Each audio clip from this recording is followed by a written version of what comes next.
Okay, kay Dong, ang expertise naman ni Dong, pest exterminators. Ikaw ang nagsabi noon na basta't nabasa ang kahoy, tuwang-tuwa ang anay dahil may pagkain silang mga amoy. Kagagaling natin sa baha, lumubog yung karamihan ng mga bahay. Hanggang bubong. Di vulnerable to mga ito ngayon sa anay. Yes, ang usapan nga namin, di ba before, sabi ko sa'yo, water leak, di ba? Oo, water leak ngayon, lang. waterfalls. So, ibig sabihin, basa na yung buong bahay. It's a usual, kumbaga indication, pag nagkaroon ng water leak, dahil yung kahoy kasi, yung pinaka laman ng kahoy, which is the cellulose content, magdadump yun. Pag nagdump yun, mag-i-emit siya ng carbon dioxide, yung sinabi ko. So, yun pa lang, it's an attractant already. Maamoy yan ng mga termites. Ngayon, buong kahoy na. Aakyatin niya yan. So, our association will be coming up with a position, an official position, para rin malaman ng mga kliyente namin. Kasi, definitely, after all these things subside, yung mga, kasi may marami pa rin nakalubog pa. Lubog, Pag nakalubog pa, wala pang anay yan.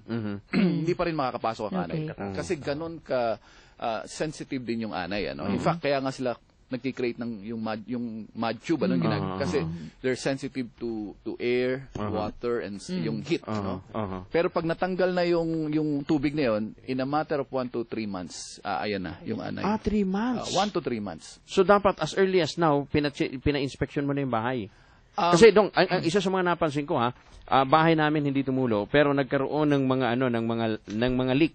Kasi sa lakas ng tubig, yung hangin, pininetrate niya pa rin doon sa mga siguro sa mga joints o yung mga pinagkakabitan mismo ng mga tornilyo in fact yung mga cabinet kuminsan nagulat ka biglang tumulo yung cabinet o yung mga kisame biglang may mapa, di ba? Paano yun nagkakaroon ng mapa. Yun Dong indicator yon na meron silang potential na kakainin. Yes, na ma-attract sila. Pupuntahan nila yon. At yun doon nakakalat. Pero dalawang problema yon, Angelo, kasi yung kahoy papasukin sa loob yan Pero marami tayong kliyente na syempre nag-soil treatment tayo, nag-chemical barrier tayo. Dahil lumubog yung perimeter area, napakalaking chance na ma-wash out. Babalik. Yung chemical na in-apply. Sa dalawang bagay, una, marami kasing nangyari na like Marikina area, yung natural soil ground, natabunan ng additional ground dahil puro putik na Nag-iba na yung so may second level na. Yung second level na pasukan na ng ana yun.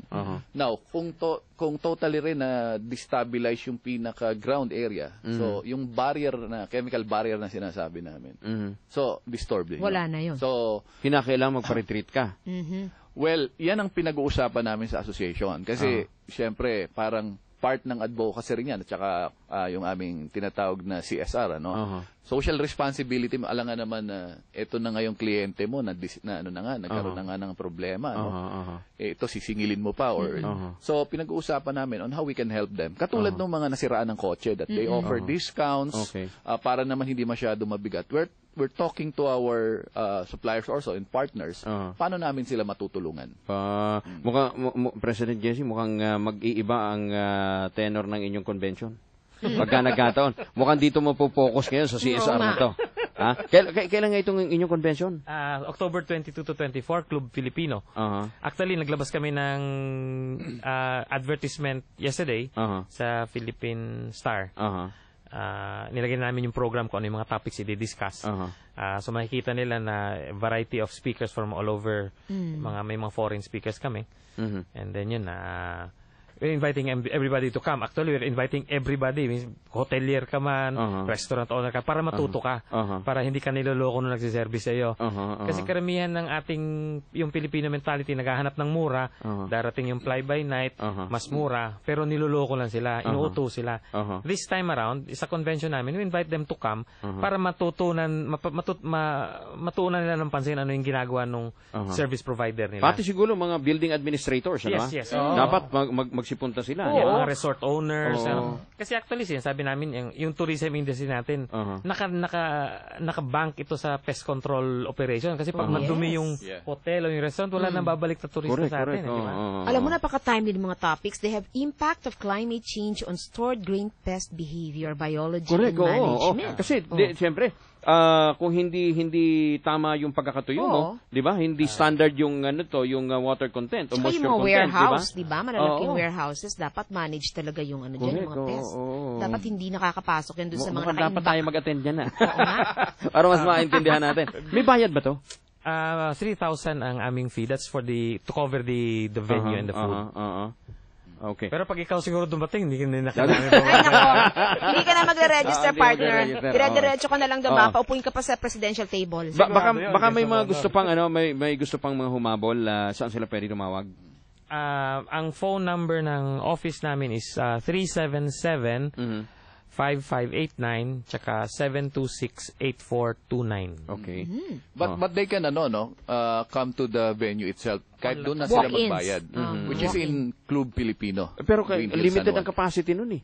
Isang Kakayanin buong niyo ba? yun, isang buong ballroom nila doon. Malaki naman. Gaano karami?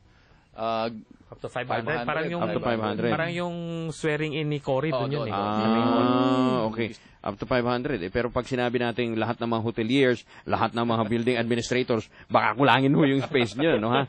They'll have to stand. Lalo pat ngayon, kinakailangan nilang matutunan ito dahil kagagaling lamang natin sa baha. Yeah, calamity talaga. Yes, Doc. Angelo, medyo importante lang na i-add ko, no? Kasi ang usual problema sa dengue, no? Yung ang fogging kasi isa lang sa components.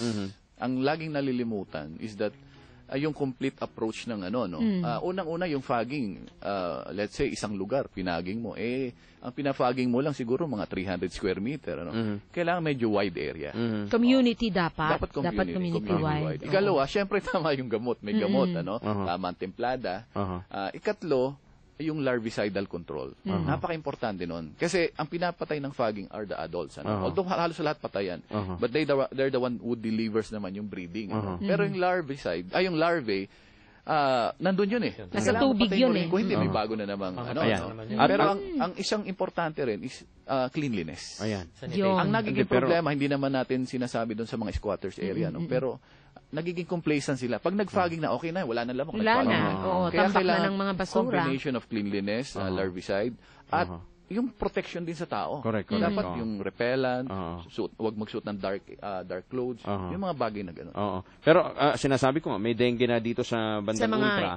evacuation Sa evacuation center. Okay. sa So, Ultra. Pasig. Ibig sabihin dyan, meron na hong lamok na carrier yan. Ano, ha? So, dapat Oo. ma-fogging yung Mapaging na kagad. Ano, ha? Available kami ng free fogging. Ay, Basta nako. tawagin lang It's kami. the Ayan. local government who manages Hindi, yan, pero diba? Sana kaya nga marinig nila. Sandali, President Jessie, huwag kang alis dahil tatawagin natin yung mga taga-newsroom para ma-develop pa nila ito into story. Ano, ha? Anyway, mga kasama ho natin, mga kaibigan. Dong, pakiulit nung convention ninyo. Convention. Bukas para sa lahat, lalong-lalo na sa mga building administrators, sa mga hoteliers, sa mga nasa Resort owners, mall and supermarket managers. Inibitahan po namin sila this coming October 22 to 23 sa aming First National Convention. Ito ay bagamat para sa mga pest control operators, ito ay open din sa ibang ibang nangangailangan ng pest control, and for them to understand. Yes, at marami rin kaming foreign speakers that will speak on the technological advances naman. The latest. Well, congratulations for coming up with this convention and very timely. Yes, of course. Kailangan niya ng mga bahay na nanggaling sa ganyang Ang general Sitwasyon. kasi ng mission ng aming federation is to professionalize the industry just like the other countries. Tayo talagang parang minamaliit at binabaliwala itong profession ito. Pero dito nakabase ang karamihan sa industriya natin. Siguro pagkatapos ng convention, babalikan mo kami, Of course, sir. Basta imbitahin kasi mo kami. Again, thank you very much. Kukwentuhan nyo kami. Okay. Maraming salamat. Thank you very much. Si Jessie Aquino, mga kaibigan, ang presidente ng Philippine Federation of Pest Management Operators Association Incorporated. At si Don Concepcion, ang pangulo po naman ng Pest Exterminators Association of the Philippines. Pagbalik natin, partner, makakasama na natin si Captain Bong Raymond. Ay, syempre. Bago yan ah.